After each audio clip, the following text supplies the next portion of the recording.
সারা দেশে internet of হয়ে গেল, বিদ্যুৎ চলে গেল, কি এক নিকোষ কালো অন্ধকার নেমে এলো।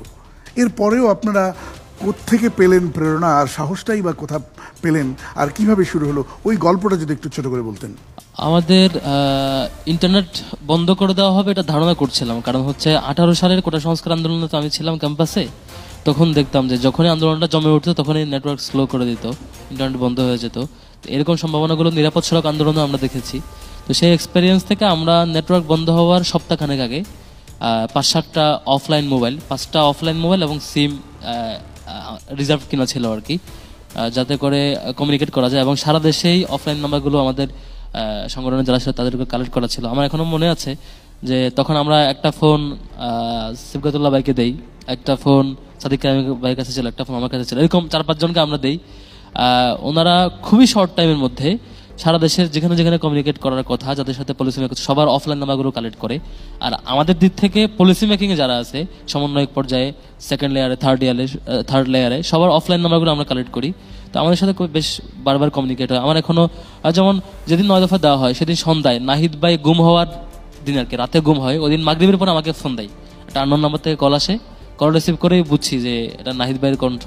পরে আমি আবার আমার ওই নতুন মোবাইল থেকে কল দিই, তারপর 9 দফা নিয়ে আলাপ হয় বা এটা কীভাবে কন্টিনিউ করা যায়, এভাবে করে আর কি। প্রত্যেকটা ধাপ আমাদের অফলাইন নেটওয়ার্কে মোটামুটি আমরা সাংগঠনিকভাবে অনলাইনে অভ্যস্ত হইলেও হোয়াটসঅ্যাপ, টেলিগ্রাম বা আদার্স মেসেঞ্জার, আমরা ফেসবুক অন্যান্য মাধ্যমে তো অভ্যস্ত সব কিছুতে, সব প্রত্যেকেই।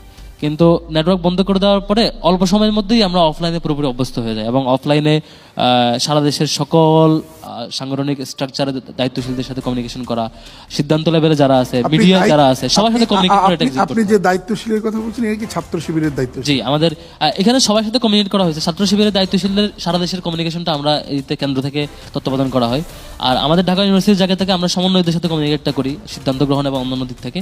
আবার একই সাথে আমাদের বাইরে যারা অন্যান্য স্টেক হোল্ডার আছে, সেটা মিডিয়া বলি, অন্যান্য দলগুলোর স্টেক হোল্ডার, প্রত্যেকের সাথে আমরা কমিউনিকেট করি এই অফলাইনে আর কি। আরেকটা বিষয় জানতে চাই যে এই জুলাই আগস্ট বিপ্লবের মধ্যে মাদ্রাসা ছাত্র আন্দোলনকারীদেরকে খুব অস্বীকার করা হয়, মানে তাদের অবদানকে স্বীকার করা হয় না। আপনারা কিভাবে রণাঙ্গন থেকে দেখেছেন? দেখেন, আন্দোলনটা যখন সিরিয়াস মাত্রায় যায় তখনই কিন্তু বিশ্ববিদ্যালয়গুলো বন্ধ করে দেওয়া হয়, বিশেষত ঢাকা বিশ্ববিদ্যালয় হল বন্ধ হয়ে যায়। আন্দোলন কন্টিনিউ করেছে কারা? কন্টিনিউ করেছে প্রাইভেট ইউনিভার্সিটির শিক্ষার্থীরা রাস্তায় নেমে, কন্টিনিউ করেছে কওমি মাদ্রাসার শিক্ষার্থীরা রাস্তায় নেমে, আলিয়া মাদ্রাসার শিক্ষার্থীরা রাস্তায় নেমে, মসজিদের ইমাম সাহেব তার মুসল্লিদের নিয়ে রাস্তায় নেমে গেছেন। এই যে এগুলো তো মানে এগুলো যদি কেউ অস্বীকার করে, কেউ যদি এগুলোকে উল্লেখ না করে, এটা তার জায়গা থেকে এটা হিস্টোরিক্যাল করাপশন হবে আর কি। অথচ তারা যদি না নামতেন আন্দোলনটা সেখানে নষ্ট হয়ে যেত।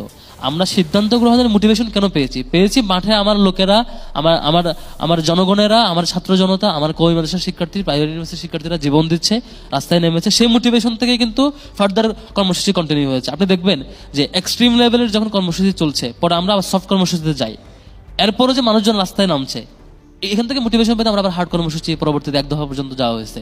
নিঃসন্দেহে এখানে কওমি মাদ্রাসার প্রত্যেকটা শিক্ষার্থী যারা রাস্তায় নেমেছে, আলেম ওলামা, প্রাইভেট ইউনিভার্সিটির শিক্ষার্থী, স্কুলের শিক্ষার্থী, শিশু থেকে সবাই, প্রত্যেককেই মানে রেসপেক্টের জায়গায় এবং এভাবে অন করতে হবে।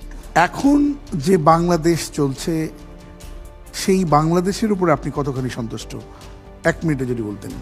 দেখেন, বাংলাদেশ তো বহু পথ মারিয়ে এসেছে। 71-এর পরে আমরা একটা সুযোগ পেয়েছিলাম গড়বার, 90-তে স্বৈরাচার সাথে পতনের পরে আবারও সুযোগ পেয়েছিলাম, এখন 24-এ এসে আবারও সুযোগ পাচ্ছি। প্রত্যেকবারেই আমরা আমাদের অসততা এবং নিজেদের ব্যক্তিগত খায়েশ কিংবা দলীয় ইন্টারেস্টের ঊর্ধ্বে এসে জাতীয় স্বার্থকে মানে প্রাধান্য দিতে না পারার কারণে আমরা বহুভাবে ব্যর্থ হয়েছি।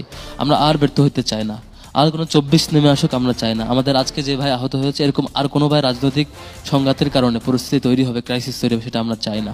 আমরা এবারেই চাই এবং রাজনৈতিক সংগঠনগুলো নিশ্চয়ই বাধ্য হবে এই পরিস্থিতিতে তাদের নিজেদের ইন্টারনাল সংস্কার করতে। আপনারা লক্ষ্য করেছেন অলরেডি এই তরুণ প্রজন্ম, তাদেরকে নিয়ে সবাই ট্রল করতে, সেই তরুণ প্রজন্ম অনেক বেশি সতর্ক এখন। প্রত্যেকটা ছোট ঘটনাকে তারা অনেক বেশি অ্যানালাইসিস করে।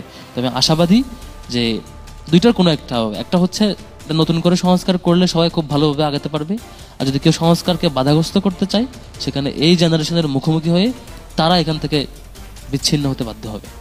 সুতরাং বাংলাদেশ আগামীর দিনে সম্ভাবনার ইনশাআল্লাহ।